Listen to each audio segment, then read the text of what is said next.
Primer año de matrimonio y tomamos la decisión con mi esposa de irnos para los Estados Unidos. Mi hermana vivía en los Estados Unidos, en la Florida, y allá teníamos un amigo pastor, ¿sí? Él nos invitó a estar allí en su casa una noche, una casa muy linda en la Florida, y estuvimos felices. Pero quiero contarles algo que nos ocurrió en esa visita y que creo con todo mi corazón que marcó nuestra vida, y quiero contarles por qué. Él nos recogió en la casa de mi hermana muy temprano y nos llevó a su casa. Nos presentó toda la casa, la casa era muy amplia. El pastor, por si nos está viendo, se llama Ricardo Escobar, nunca se me va a olvidar, y ahorita van a saber por qué. Y él nos dejó en su casa y nos dijo, pueden abrir la nevera, pueden comer, pueden hacer lo que ustedes quieran en la casa. Ya había oscurecido y la casa era grandotota. De pronto nos llevó a una salita pequeña en el primer piso, nos colocó un tremendo televisor, ¿cierto? Nos puso una película de miedo y nos quedamos allí en el sofá. Nos apagó todas las luces y dijo, tengo que irme a ver una pelea de lucha libre. Y yo me quedé mirando a Diana y yo, bueno, si quieren abran la nevera, coman lo que sea y listo. Yo me quedé allí y yo, ¿y ahora qué? Bueno, esta visita terminamos viendo película, bueno. En una casa que no era la nuestra y muy oscura. Empezamos a ver la película y pues claro, la película entró en momentos de tensión, ¿sí? Él cerró la puerta y se fue y entró en momentos de tensión y Diana me dijo, ven, recuéstate. El pastor antes de irse me había dicho, mira, te voy a dejar este sofá, él es costeño, te voy a dejar ese sofá, tú te puedes acostar y bueno, tranquila, esta es tu casa, tranquilo, esta es tu casa, esta es tu casa. Yo pues un poco tímido, pero un poco cansado, me recosté un poquito y coloqué mi cabeza sobre las piernas de mi esposa recién, ¿cierto? Mi recién esposa. Un poco tímidos y empezamos a ver la película y nos concentramos en la película. Habrán pasado como 10 minutos y entró en un periodo de miedo, ¿sí? Y yo soy un poco nervioso y mi esposa peor. Y ella me empezó a consentir el cabello y me estaba consintiendo el cabello y no nos dimos cuenta y en un momento el pastor, que mide como 1,90 de estatura y que es como un poco más grueso que Samuel, ¿sí? Se deslizó por la puerta de atrás de la cocina, se fue como un gato, así,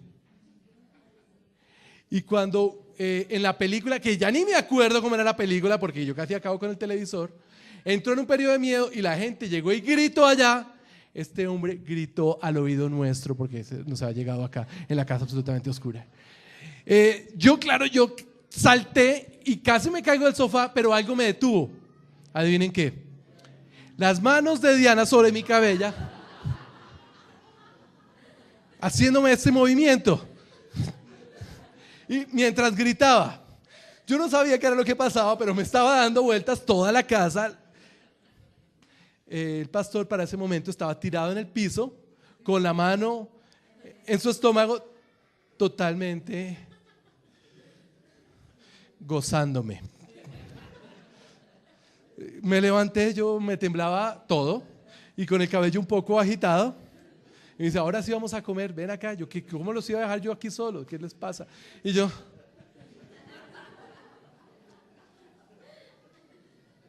introduzco esto porque a veces nosotros vivimos la vida desprevenidamente, ¿sí? Y hemos tocado el tema del perdón, lo que implica verdaderamente ser perdonados. Y muchos creyentes consideran que como somos perdonados, ya la lucha ya no hay que librarla. Como estamos en la casa del pastor, pues todo está seguro. Pero la verdad es que cualquier cosa puede pasar hasta en la casa del pastor. Cualquier cosa puede pasar mientras estemos acá, mientras estemos sometidos a una naturaleza pecaminosa. Hoy vamos a ver en nuestra conclusión cómo un creyente debe de todos modos, a pesar de haber sido lavado por la sangre del Cordero de Dios, luchar todos los días de una manera agresiva por su comunión con Dios. ¿De acuerdo? Vamos a orar. Padre, te damos muchas gracias porque eres maravilloso con nosotros. Nos regalas ahora la oportunidad de abrir tus escrituras y escuchar atentamente tu mensaje. a nuestros corazones. Oramos para que nos abras el entendimiento y permitas que esa palabra quede sembrada en nuestros corazones y dé un verdadero fruto para tu reino. Damos a ti muchas gracias en Cristo Jesús. Amén y amén. Estamos en la serie del perdón. Hace 15 días vimos el perdón desde la óptica de Dios y vimos 3 puntos principales que nos separaban de Dios. Entonces hablamos acerca del un punto de las malas noticias, que las llamamos en aquella oportunidad, y hablamos que los atributos de Dios nos alejan de Él. Número 1. Número 2, hay algo más que nos aleja de Dios. ¿Qué es lo que nos aleja de Él? Nuestro propio pecado. O sea, la belleza de Él, la santidad y la limpieza de Él nos aleja. Pero también nuestra fealdad también nos aleja de Él. Y hay otra cosa más que nos aleja, el hecho de estar muertos espiritualmente. Eso lo describe la palabra de Dios como malas noticias. Gracias al Señor existe el Evangelio, que significa buenas nuevas. Y descubrimos que para todas esas malas noticias había una buena noticia para todas y cada una de esas buenas noticias. Que existía algo como la propiciación. Que si la belleza de Dios enfrentado a nuestra fealdad causaba la ira y la justicia de Dios debía recaer sobre nosotros, Dios regaló en Cristo Jesús la oportunidad de que su justicia fuera satisfecha en su propio Hijo Jesucristo. ¿De acuerdo? O sea que la justicia de Dios es satisfecha en Cristo Jesús y su ira es aplacada a través de un cordero. El Cordero de Dios que quita el pecado del mundo.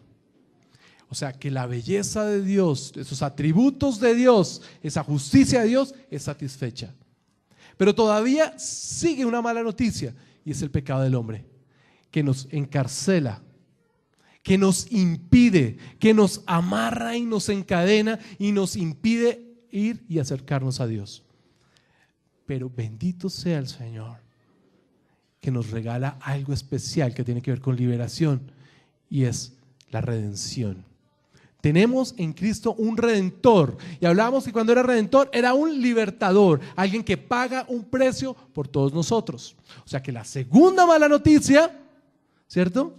De alguna manera esta buena noticia de Cristo nos provee una bendición para la eternidad. Pero el hecho de que nosotros estemos muertos impide también que nosotros nos pudiéramos acercar a Dios. Pero como estamos muertos espiritualmente, Dios en Cristo Jesús nos da una vida espiritual, una muerte sustitutiva, un justo que muere por los injustos, una muerte vicaria, que significa que uno murió por todos, que significa que si el pecado vino por un varón, ¿cierto? Una instrucción dada a Adán, ahora el perdón, la reconciliación, la libertad y la vida va a venir también por un hombre que se llama Cristo. Eso lo vimos. El gran costo del perdón. Eso nos hacía reflexionar. Cuando vamos en el Transmilenio y alguien nos pisa y uno recuerda que tengo que perdonar al hermano y no caerle encima, o a la hermana que tiene un tacón 15 milímetros o 15 centímetros, yo no sé qué es eso, centímetros, y que me cayó preciso en el juanete o en el ampolla, tengo que recordar que aunque sea difícil, lo debo llevar adelante. Pero que cuando mi esposa o mi esposo me fallan, yo debo perdonar. Porque si Dios pagó un precio tan alto para perdonarnos y reconciliarnos, ¿quiénes somos nosotros para no perdonar? Y ese es el punto de vista y la gran conclusión de la primera reunión. Vamos a terminar después de esta serie pensando y considerando que somos hermanos en la fe, pero que principalmente somos perdonadores, porque somos hijos del perdón de Dios. Vimos hace 8 días algo también muy particular, y vimos el perdón desde la óptica de Cristo, ya no desde la óptica de Dios, desde la óptica de Cristo, porque todo este plan tiene que ver con Cristo, pero no hemos pensado Cristo que sintió, Cristo que pensó, y pensamos a veces que Cristo llegó y dijo, levantó la mano y dijo, yo voy a morir por ellos y hagámosle, y no te preocupes que todo bien. Yo conozco el video de la vida, yo soy Dios y esto no hay ningún problema. Y observamos Getsemaní como la prensa de aceite, ¿sí?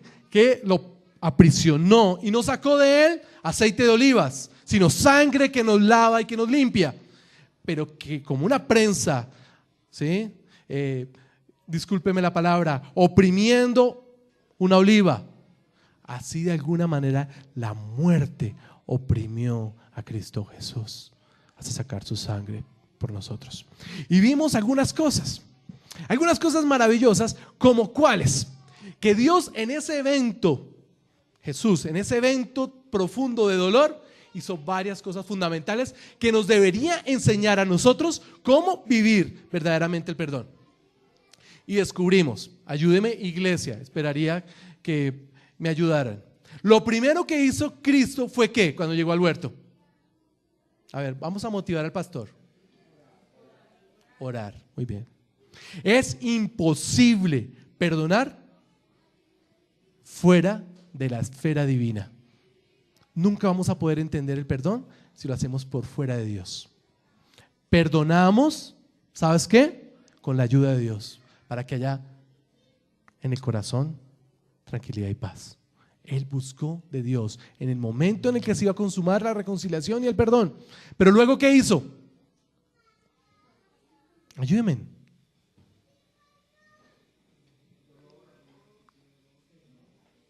Nadie recuerda. Ayúdeme, Frankie. ¿Usted anotó por ahí o no? Un cuaderno que hable. ¿Sabes qué? ¿Sabes qué no hizo? Él no negó su dolor. Nosotros estamos muy acostumbrados ante un evento de dolor negarlo, ¿cierto? ¿Cómo estás con la traición? ¿Cómo estás con la negación? ¿Cómo estás con la tristeza? ¿Y cuál es la respuesta de todos? Bien, fortalecido, bendecido y por dentro destruido. Jesús dice que se entristeció, que llevó una agonía y no la negó. No la negó. Yo tengo que ser consciente de que la ofensa duele y no lo puedo negar. Pero ¿qué fue lo tercero que él hizo?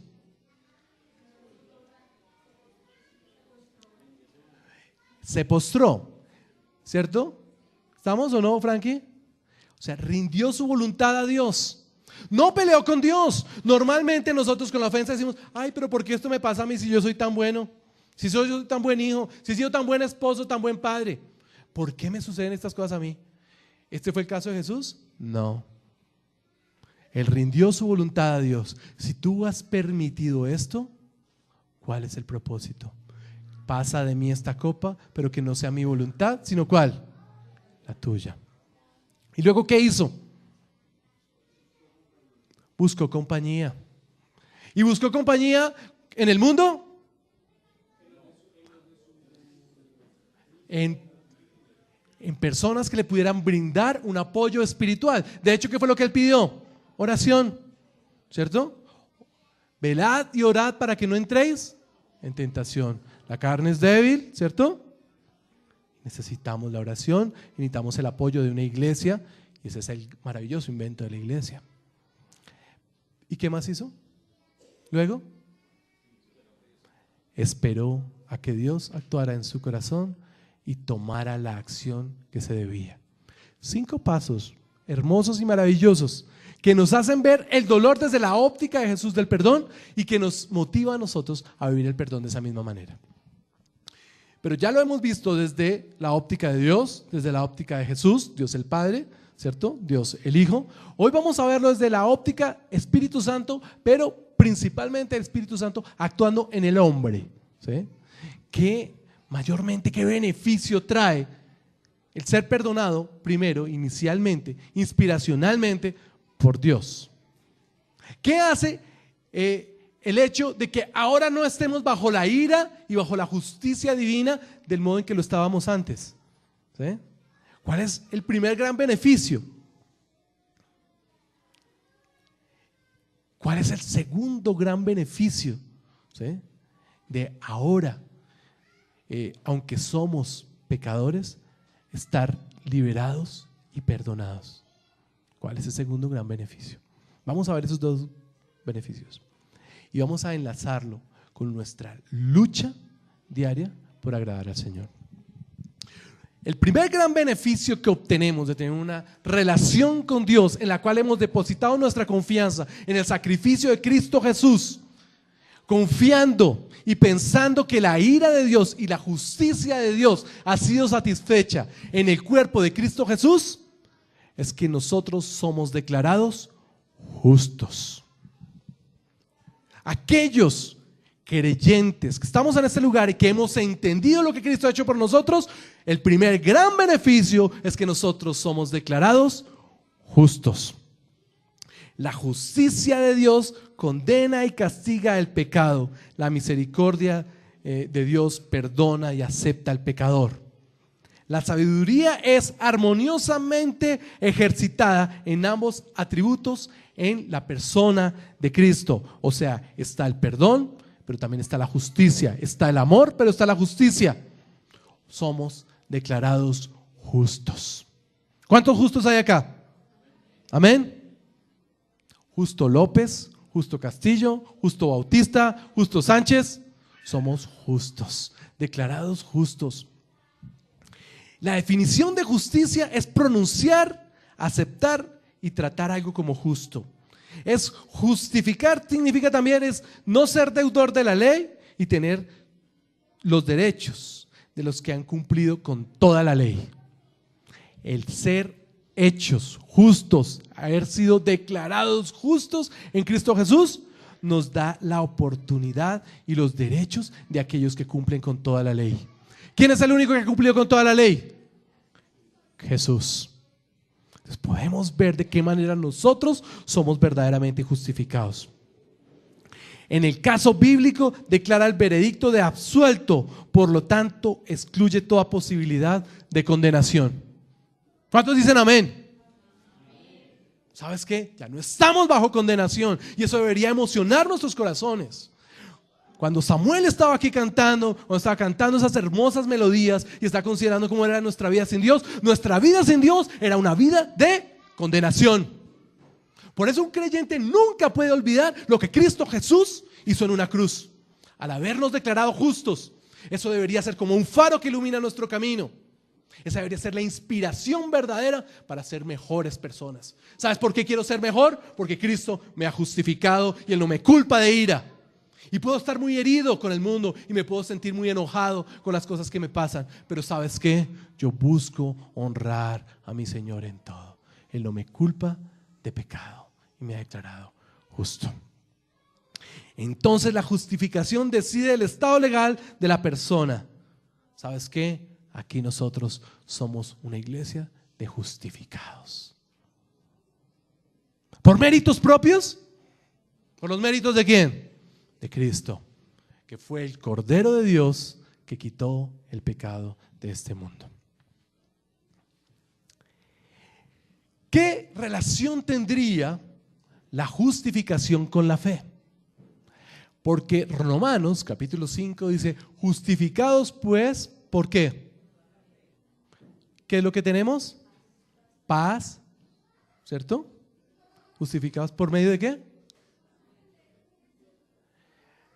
Búsquelo por favor, Romanos capítulo 5, versículo 1.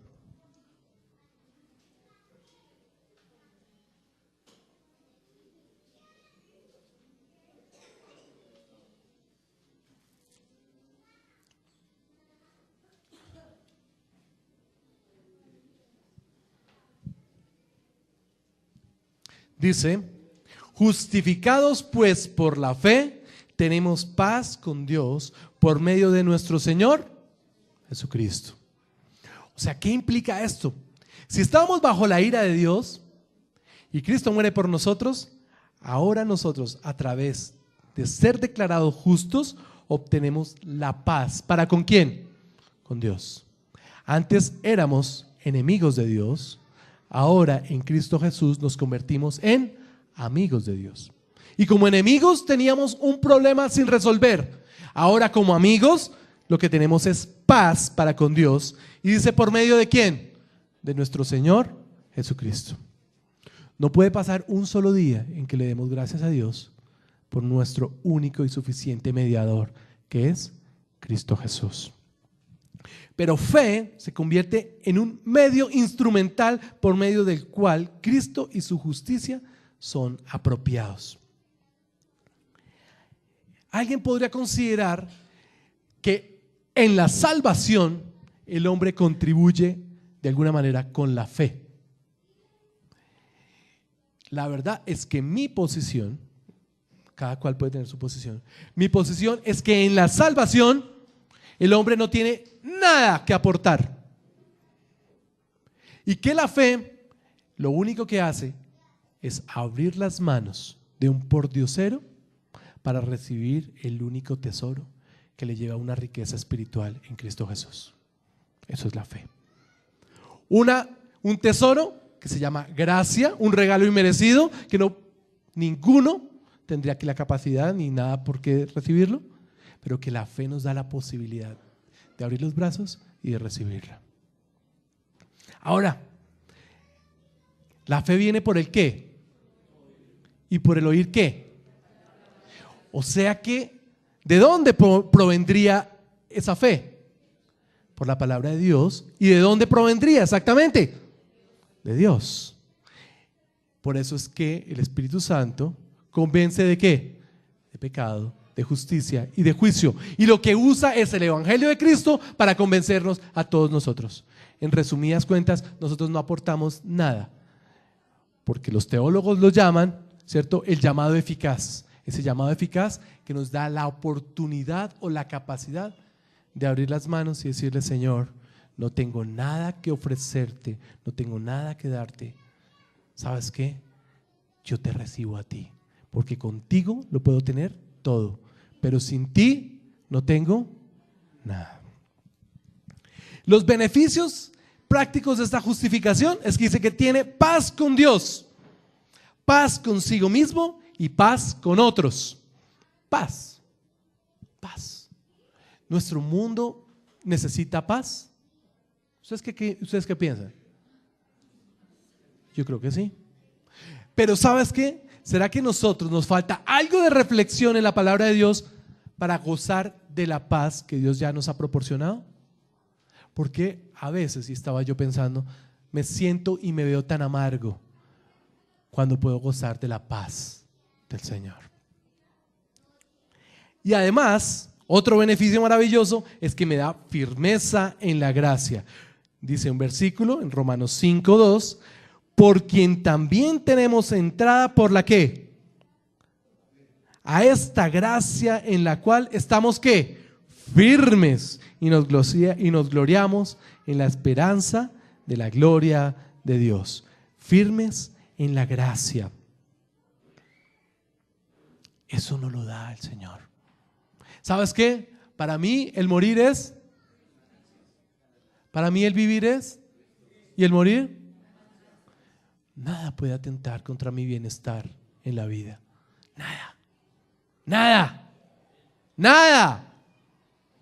Y eso lo deberíamos nosotros siempre considerar. Cuando vienen las afugias, cuando vienen los problemas, sabes que mi esperanza está en el Señor.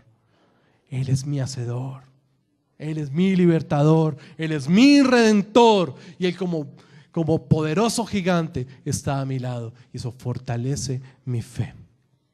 Pero el segundo beneficio, de una manera práctica, es del que estamos hablando ahora mismo, y es el perdón y mayormente lo que llamaríamos la libertad.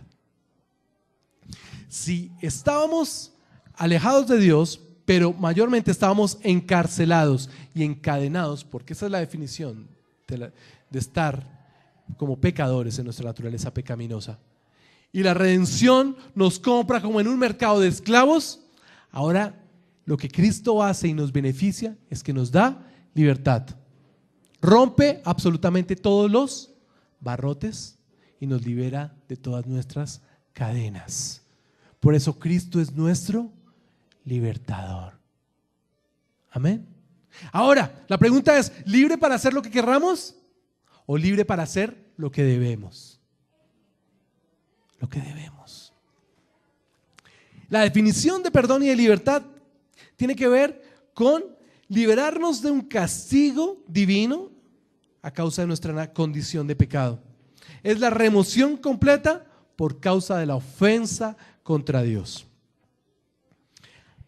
Cuando pensamos en que Cristo es mi libertador, tengo dos verdades importantes que no puedo olvidar. Recuérdelo, cuando pensamos que Cristo es mi libertador, considero dos cosas. Número uno, es que todos mis pecados fueron perdonados. ¿Todos mis pecados fueron qué? Los de ayer, los de hoy y los de Cristo ha muerto por todos. Eso batalla con la idea de que yo puedo perder la salvación. Porque Cristo ha muerto por los pecados que cometeré mañana. ¿Sí? O sea que el costo ya ha sido pago. No existe la posibilidad de que Dios diga, ya fue pago, pero venga que me dé otro poquito. ¿Sí? Porque el costo fue inmenso y fue completo. Aquí no quedó debiendo nada. De hecho, en la cruz dijo, consumado es. La cuenta ha sido saldada. Pero no solamente todos mis pecados fueron perdonados, sino que ese perdón es completo y absolutamente irrevocable. Dios me tomó por la mano, por el brazo, y si por obras no obtengo la salvación, por obras tampoco la pierdo. ¿De acuerdo? Dos verdades que me da la libertad de mi condición. Si observamos el ciclo del perdón y lo miramos un poco desde la óptica de Adán, debemos decir que primero existió el pecado, ¿cierto? Vamos a hablar la tentación, considerarse como parte del ciclo del pecado. Luego vino sobre ellos culpabilidad, ¿recuerda? Génesis, capítulo 2, 3. Y luego, ¿qué ocurre? Hay una separación y se rompe la comunión y la relación con Dios. ¿De acuerdo? Eso fue lo que ocurrió en el huerto. ¿Cómo ocurre hoy en día en un creyente? Y ya nos vamos enfocando y vamos concluyendo nuestro tema. ¿Cómo se vincula hoy con el creyente? ¿Por qué con el creyente? Porque hasta acá podemos pensar que todos nuestros pecados ya son perdonados. Si mis pecados son perdonados, ¿por qué habría yo de confesar mis pecados?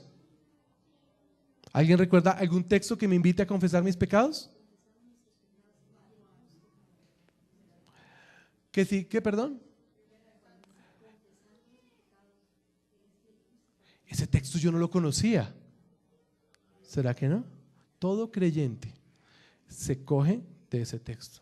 Que si confesamos nuestros pecados, ¿Jesús es qué? Entonces alguien dice, no, ese texto es para no creyentes. Lamentablemente, si uno lee el texto un poquito a profundidad o varias veces, se da cuenta de que él está hablando a creyentes y la invitación es a los creyentes a que confiesen su pecado, porque Él es fiel y justo para perdonarnos y limpiarnos de toda maldad. Entonces, ¿en qué consiste el pecado o en qué afecta el pecado a nosotros los creyentes? Número uno,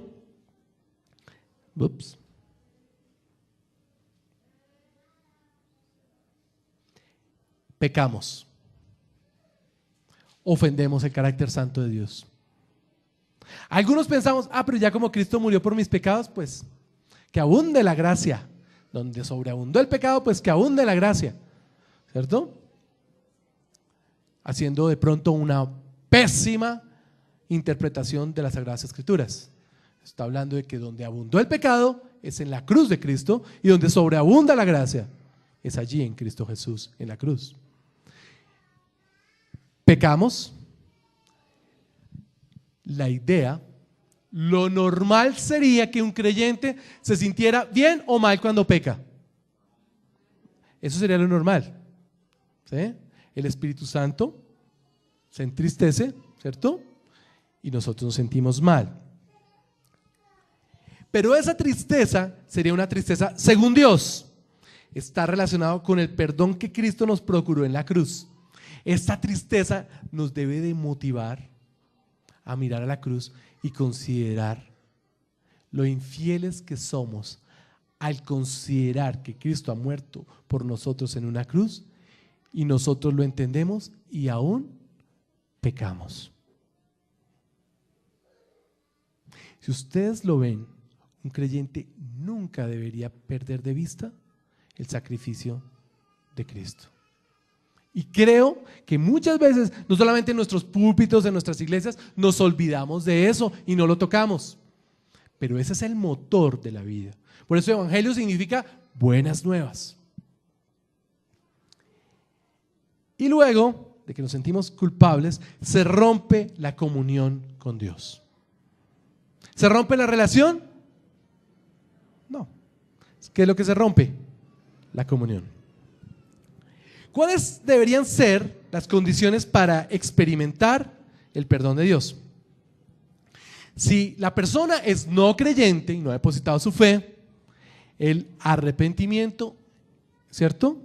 1, y la confesión de sus pecados, admitir que Cristo ha muerto por él en la cruz, reconocerlo como su Señor y su Salvador, reconocer la gracia como el medio a través del cual Dios nos lleva hacia Él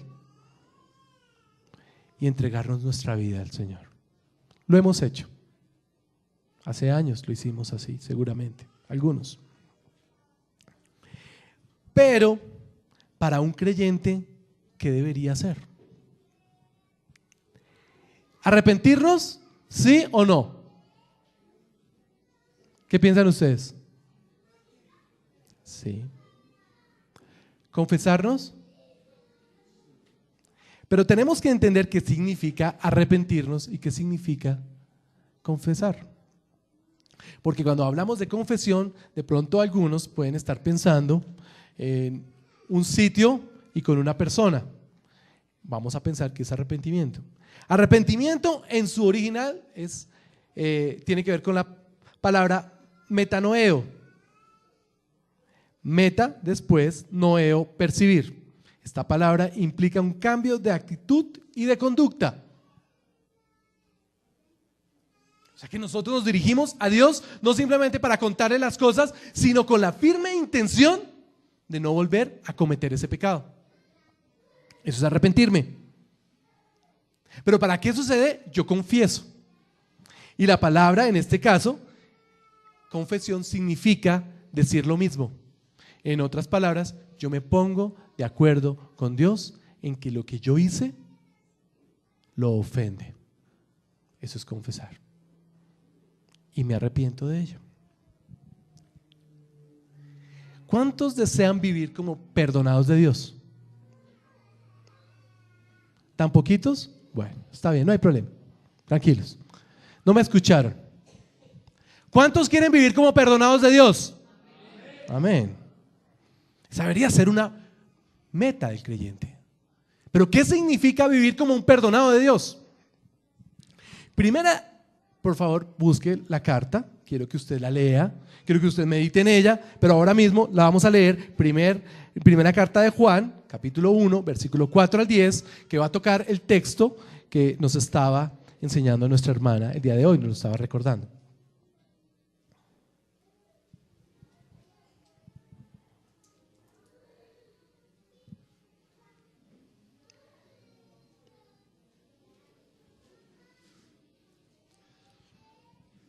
¿De acuerdo? Primera de Juan, capítulo 1, primera carta al final de la Biblia, capítulo 1, versículos 4 al 10. Dice, estas cosas os que, para que vuestro gozo sea cumplido. Este es el mensaje que hemos oído de Él y os anunciamos. Dios es luz y no hay ningunas tinieblas en Él. Si decimos que tenemos comunión con Él y andamos en tinieblas, mentimos y no practicamos. ¿Qué es lo que no practicamos? La verdad. Pero si andamos en luz, como Él está en luz, tenemos comunión unos con otros y la sangre de Jesucristo su Hijo nos limpia de todo pecado. Si decimos que no tenemos pecado, ¿qué hacemos? Nos engañamos a nosotros mismos y la verdad no está en nosotros. Si confesamos nuestros pecados, dígalo fuerte.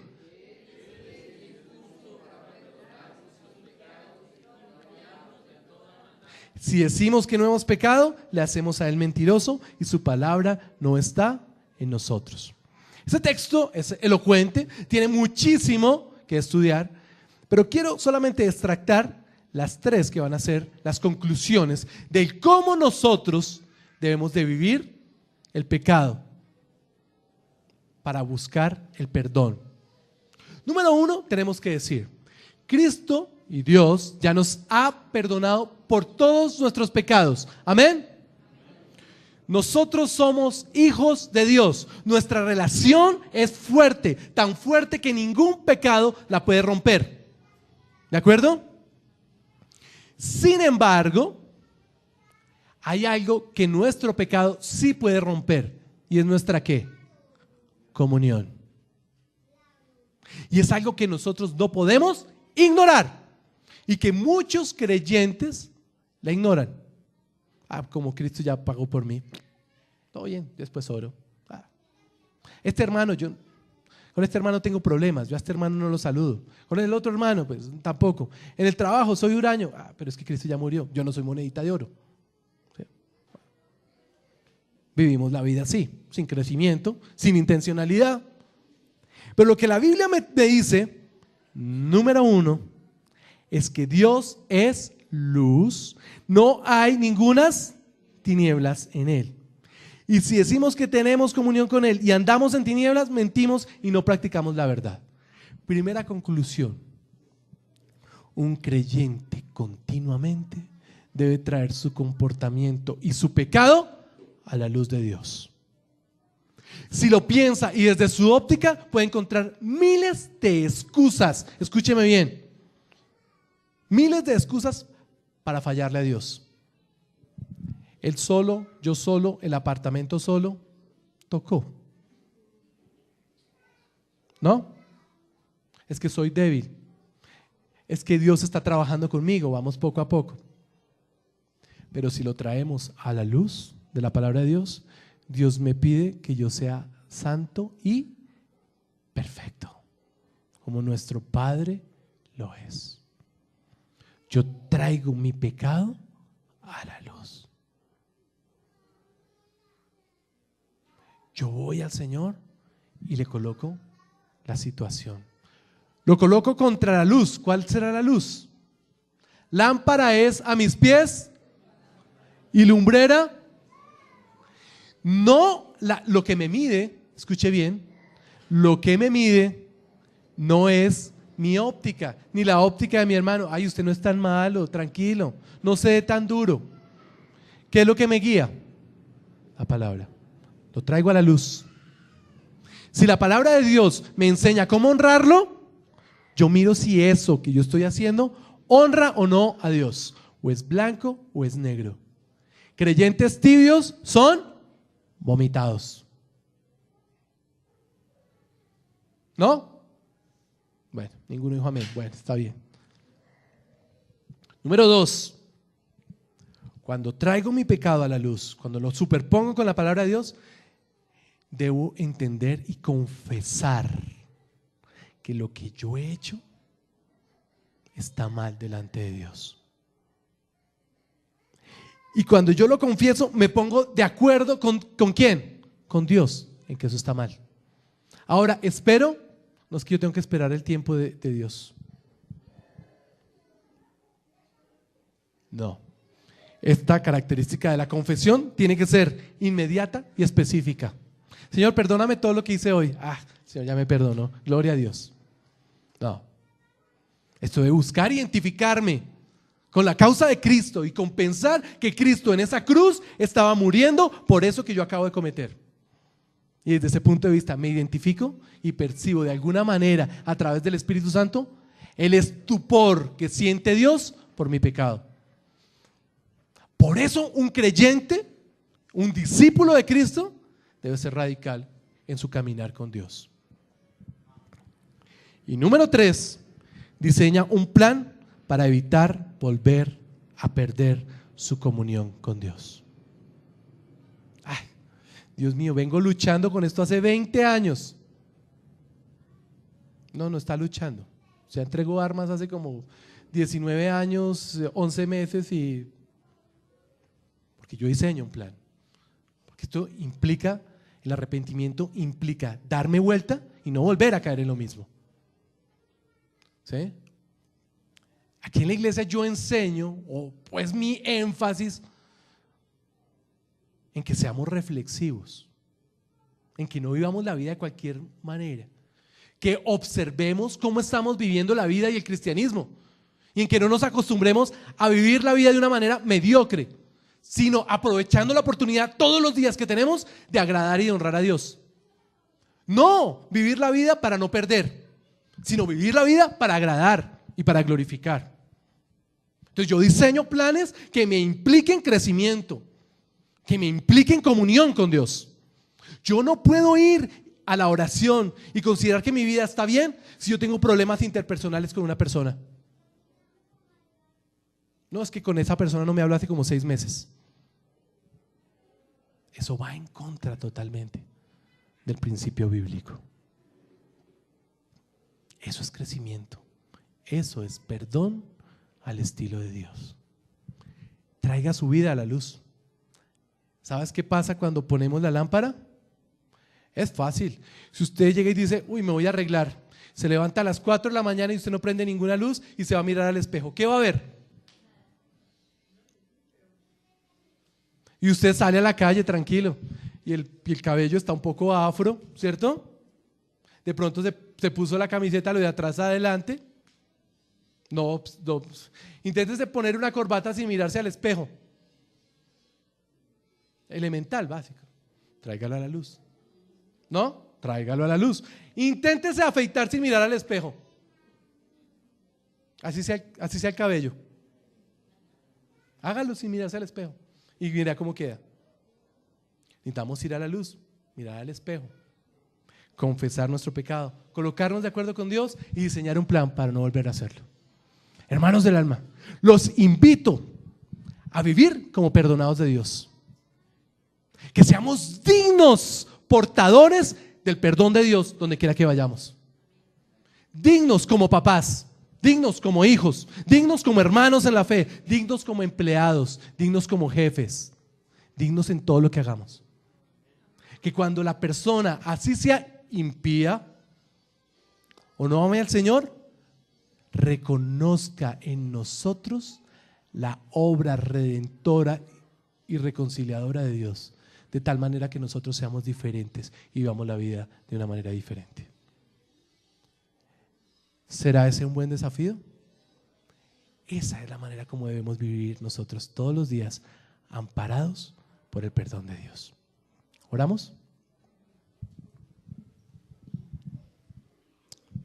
Padre, te damos gracias por este tiempo que nos permitiste compartir con tu palabra. Hoy nos motivas a vivir como perdonados, como justificados, como libres, para amarte, perdonados para hacer lo que tú quieres, agradándote todos los días. Ayúdanos para que consideremos nuestra vida y si estamos gozando o no de la comunión verdadera contigo. Ayúdanos para observar, Señor mío, tu palabra, mirar nuestra vida y darnos cuenta que necesitamos honestamente confesar nuestro pecado y determinar un plan para no volverla a cometer. Confiar en que tu sangre maravillosa nos ha limpiado y nos ha purificado, pero que tenemos la oportunidad de gozar de la comunión, de la limpieza y de la pureza de estar contigo. ¿Por qué ser creyentes y no gozar de una comunión? Sino más hermoso es ser lavados y ser limpiados para vivir una vida de libres que te honran todos los días. Señor amado, bendice tu amada iglesia. Enséñanos a todos, motívanos que cuando salgamos de este lugar sintamos en cada cosa que hagamos la oportunidad de mostrar que tú eres un libertador, que no estamos obligados a pecar, que nada nos obliga a deshonrar tu nombre, que nada nos excusa para deshonrarte, sino que por el contrario, todo nos motiva y lo tenemos todo con tu Espíritu Santo, con tu palabra, con tu presencia para tener una vida honrosa delante de ti. Te damos muchas gracias, Señor mío. Bendecimos, alabamos y adoramos tu nombre. Amén y amén.